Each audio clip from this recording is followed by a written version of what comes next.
Oh guys, natakaroon diri sa Divisoria sa 168 Mall. Ano yung ako favorite na ice cream dire.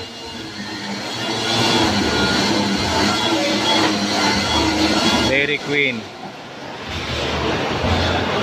Ang tawa na paghataga na ron kay ang itcha-itcha. Oh ha? Oh, okay kayo, di ba?